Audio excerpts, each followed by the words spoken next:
Welcome to our class on Jesus and his parables. I'm so glad you're joining us. Jesus was a master at telling stories, and we find many of these short stories or parables in Luke's gospel. These parables aren't simple stories for young children, but are multi-layered, richly symbolic stories uncovering the truth of the kingdom of God, all set in the everyday world of Jesus' original audience. If you haven't seen the welcome video for this course, I'd encourage you to pause this video now and watch the welcome video first. It will give you important insights into how to approach the parables Jesus told. Let's begin by setting the stage. Jesus faced religious and political pressure as he carried out his ministry. There's reason to believe Jesus carried out the bulk of his ministry in the north of Galilee to minimize the dangers emanating from Jerusalem. Luke chapter 9, verse 51 marks the geographical turning point in Jesus' ministry. He set his face to Jerusalem, knowing he was going to his death. Along the way, Jesus told a series of parables. Let's turn to our first parable, often called the parable of the three eager disciples, found in Luke chapter 9, verses 57 to 62. I will be using a translation of the text from Dr. Ken Bailey, a pastor who lived in the Middle East for 60 years, immersed in the culture, fluent in the languages, including Hebrew and Arabic, and well-versed in the literature of the Middle East. I recommend you download a copy of the text found on the class website and use it to follow along. The first thing to note as we begin to study the parable is to identify the audience. Jesus is walking with his disciples.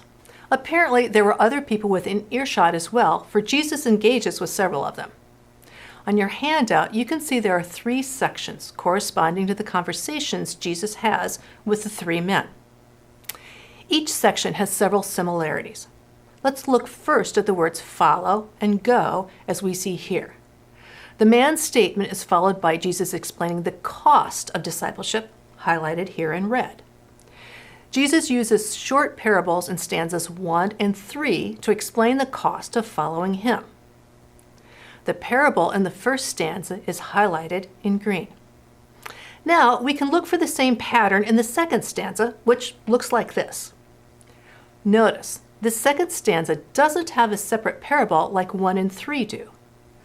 There are two phrases that recur in the second and third stanzas, home and the kingdom of God, highlighted here in orange. Here is the third stanza. The pattern in the third stanza follows the pattern of the others. You can see how elegantly Jesus constructed this story. As we study this parable, we'll find it is about the cost of discipleship, the cost of following Jesus.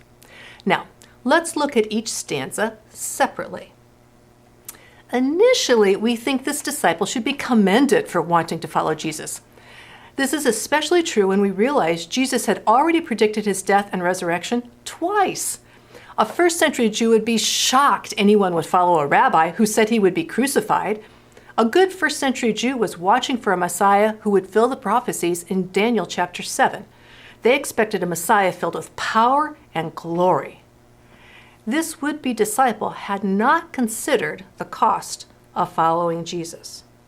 Despite Jesus' earlier teaching in Luke chapter 9, verse 23, when he said his disciples must deny themselves and take up their own cross. Because the Jews were occupied by Rome, they could not criticize the government openly. So Jesus tells a parable using symbolic language in order to test the man. Jesus employs the image of foxes and birds to illustrate how these animals have places to rest. A fox's hole is a permanent place to stay, and although our English translations often say birds have nests, a better translation is birds have roosts. A bird will use a nest only part of the year to raise their young, but will find a place to roost throughout the year. In contrast, Jesus doesn't have a permanent place to stay, and his disciples should expect the same. Jesus is teaching the disciples that it's easy to make promises if you don't think much will be asked of you, or you think your involvement can be pretty superficial. Jesus never promised his disciples would be healthy, wealthy, and wise. He promised his followers would suffer, just as he does. There are also political overtones to this parable. Foxes were used as symbols of the Ammonites, a people who often opposed the Israelites. It also referred to the family of Herod the Great. Herod was from the line of Esau, not Jacob, and so the Jews considered Herod's family impostors. In fact, Jesus refers to Herod Antipas, one of Herod the Great's sons, as that fox in Luke chapter 13, verse 32. The term birds of the air was used in Jewish intertestamental literature as a term for the Gentiles. In this case, they symbolized the Romans, who often used the eagle as a symbol of the Roman Empire. Jesus uses these terms to declare that everyone is at home in Israel's land except the true Israel. Instead, the people of power are the overlords, Rome, and the impostors, the family of Herod. Jesus teaches that if you want power and influence, follow Herod, that cunning fox, or follow Rome, who, like the birds, feather their own nest. You won't find that kind of power following Jesus. Instead, you will find the exact opposite. If you follow Jesus, you will find yourself as a part of a people who are oppressed by outsiders, and you will lack power and prestige. This call to follow a suffering Jesus is scandalous. Daniel chapter 7 didn't talk about suffering and hardship when it described the Messiah coming. Daniel 7 seemed to assure the Jews that they would dominate other nations and be served by them, not become servants themselves. Jesus cautions people who would casually commit without seriously reflecting on the price of following. Are you willing to give up the pursuit of power or wealth? Are you willing to give up your agenda for God's agenda? Are you willing to live in a way that seems very countercultural? We don't know how the man responds to Jesus. Often Jesus' parables will leave us hanging in the tension and not give us the right answer. Instead, we are left wondering what we would do if we were in the man's place. The second stanza is structured a little differently, as we saw earlier. In this case, Jesus recruits a man to follow him. The man doesn't volunteer as the first one did. The Greek verb Jesus uses is stronger than simply follow. It means to get involved full time. Jesus isn't asking the man to follow like you would someone on social media. Instead, Jesus wants the man to commit to being a disciple of Jesus, to have some skin in the game. He's not casually following a beloved teacher, but the Messiah.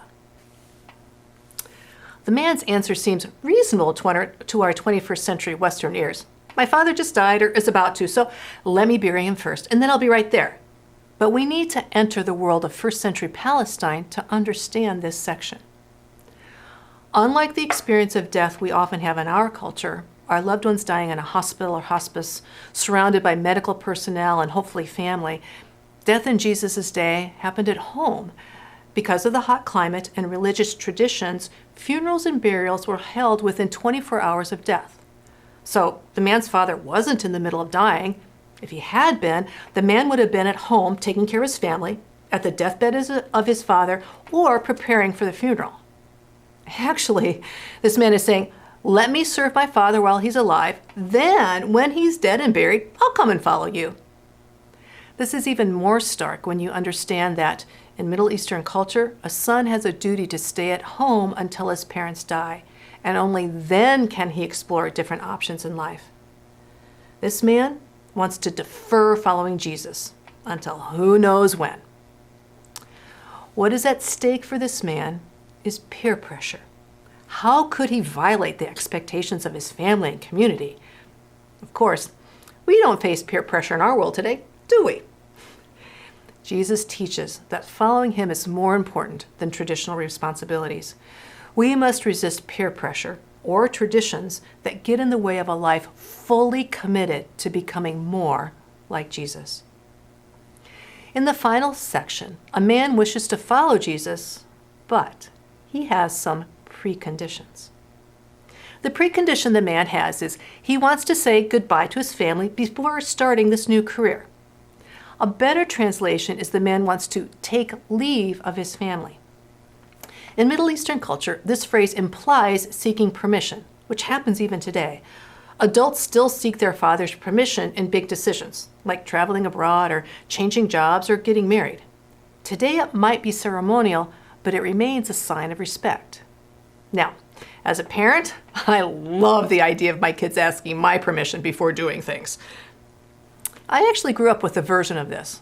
When my dad took over the family farm, I remember him asking my grandpa about raising hogs. I knew Dad wasn't going to take Grandpa's advice. Dad had already made up his mind, and Grandpa knew Dad was going to do what he wanted to, regardless of what Grandpa said. So I questioned Dad, why was he even talking to Grandpa about the hogs? Dad replied that he was showing his own father respect and honoring him by involving Grandpa this way. So, this third wannabe disciple wants to get permission from his family to follow Jesus. And everyone listening to Jesus in the first century would know the man's father would never agree to such a questionable adventure. In the Middle East, a man is bound to the authority of his father above all other authorities in his life. The man is essentially saying, Jesus, your authority comes second in my life. Jesus' answer shocked his listeners when he claimed his authority superseded the family's authority. And even more stunning, Jesus makes this claim when he was only 30 years old, an age when Jesus should be respecting his elders and following their lead. Jesus' reply is in the form of a parable right out of everyday life. Farming in the first century was done with a light plow pulled by an ox. The farmer used his left hand to hold the plow, regulating the depth of the cut and lifting it over stones in the field. In his right hand, he held a 6-foot goad, topped with an iron spike, to drive the ox. The farmer looked between the ox's hindquarters to make sure the furrow was straight. If the farmer got distracted, the furrow would be crooked, which was a major problem. Now, before the advent of GPS-guided tractors, my dad was always so proud of the straight rows he planted and would comment on the straightness, or lack thereof, of our neighbors' rows. Middle Eastern farming was quite different from what we experience in the Midwest. In the Middle East, a farmer would plow a field 4 times. The first was to break up the soil after the previous year's harvest. Then, the farmer would plow smaller furrows for drainage, followed by a 3rd time across the field, making close-set rows in preparation for planting. The seed would then be sown by hand, and a 4th and final plowing would cover the seed. So there were a multitude of opportunities to be distracted, to catch a rock, to stress the ox, or break the plow. You could plow the soil incorrectly and ruin its ability to either absorb or drain water, or even disturb the newly planted seed and expose it for the birds to eat. You had to pay attention to the previous rows and plan for future ones, otherwise the field would be unproductive. In this parable, Jesus insists loyalty to the kingdom surpasses all other loyalties, including loyalty to the family. Jesus teaches that becoming a disciple isn't like signing up for a class to gain more information or to be guaranteed a happy and prosperous life. It is cementing a relationship to a person. In the Talmud, a book of Jewish teachings, a teacher and his disciple were considered as one individual because of their close relationship. And that's the question. Are you willing to give up everything else to follow Jesus, to be a student of the Messiah, to become more and more like him? We don't know how any of the eager 3 disciples responded to Jesus and the challenge of following him. I suspect that's deliberate on the part of Luke, so we are forced to answer Jesus' questions for ourselves. To summarize this parable, disciples can fail to consider the cost of following Jesus. Loyalty to Jesus is greater than any cultural norms or societal expectations. Jesus' authority is absolute. Any other claims of authority are a distraction. Following Jesus isn't about a path to happiness or greater intellectual insight, but it is a strenuous, creative, and all-consuming life with God. Thanks for joining us. Next week, we will look at the parable of the Good Samaritan. So please read Luke chapter 10, verses 25 to 37 to prepare. Until then, keep the faith.